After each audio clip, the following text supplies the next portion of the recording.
Hello bachcho, let's read out the question first. When the angle of incidence on a material is 60 degree, the reflected light is completely polarized. The velocity of the refracted ray inside the material is in meter per second.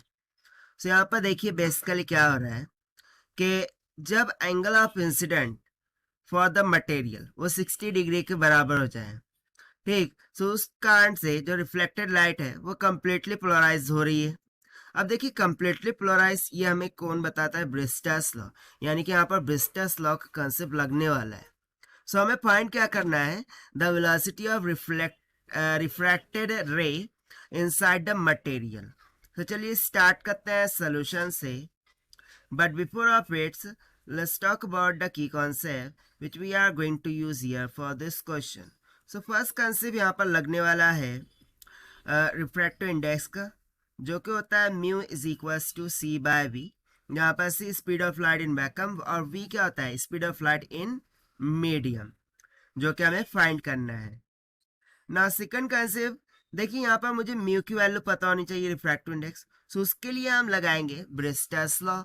So ब्रिस्टर्स law में क्या होता है कि इस तरीके से यदि surface हो और उस पर कोई लाइट इंसिडेंट कर रही हो at an angle of polarisation, ठीक, यदि वो एंगल ऑफ पोलराइजेशन पर इस तरीके से इंसिडेंट कर रही हो, सो कुछ लाइट तो रिफ्रैक्ट कर जाती है, कुछ रिफ्लेक्ट कर जाती है, और रिफ्लेक्टेड एंड रिफ्रैक्टेड के बिटवीन में एंगल कितना बनता है? 90 डिग्री का। और इस कारण से ब्रिस्टर्स लॉ के अकॉर्डिंग हमें एक फॉर्मूला मिल जाता है कि जो tan ऑफ IP होता है ये किसके बराबर हो जाता है? म्यू के इक्वल। सो इसी कंसेप्ट का हमें यहाँ पर यूज करना है। तो सबसे पहले मैं सेकंड कंसेप्ट को यूज करूंगा। सो यहाँ पर हो जाएगा tan of IP this is equals to mu. यहाँ से हम म्यू का मान कैलकुलेट कर लेंगे। So mu will be equals to tan of, ना एंगल ऑफ इंसिडेंट, यहाँ पर एंगल ऑफ पोलराइजिंग ही होगा, जो कि हमें दे रखा है 60 डिग्री। क्यों ऐसा बोल रहा हूँ? क्योंकि देखिए रिफ्लेक्टेड लाइट कंप्लीटली पोलराइज हो रही है, और ये तभी पॉसिबल है जब ब्रिस्टर लॉ को फॉलो कर रहा है। सो ब्रिस्टर लॉ के अकॉर्डिंग ये एंगल ऑफ इंसिडेंट ही उसका एंगल ऑफ पोलराइजेशन बन गया, ठीक। सो यहाँ पर हो गया tan ऑफ 60, tan 60 कितना होता है? अंडर रूट ऑफ 3, यानी कि म्यू इज इक्वल टू कितना आ गया? अंडर रूट ऑफ 3 के इक्वल। अब हम लगाएंगे first formula, that is mu is equal to C by we.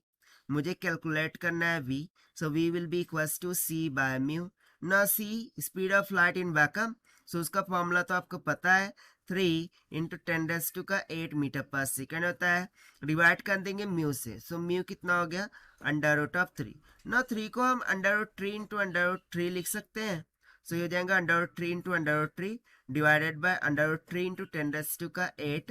सो यहाँ से एक अंडर रूट 3 कैंसिल हो गया और हमें सिंपली ओके यहाँ पर हमने म्यू को उधर ले गए ना, राइट। सो बेसिकली ये हो जाएगा v।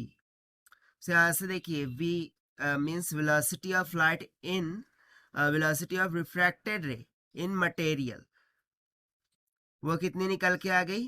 Under root of 3 into 10⁻² का 8 मीटर पर सेकंड के equal.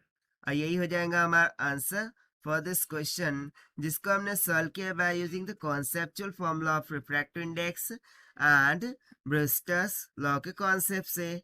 Now let us take the option, so option B will become correct. So this is the required solution. I hope you understood well. Best of luck. Thank you.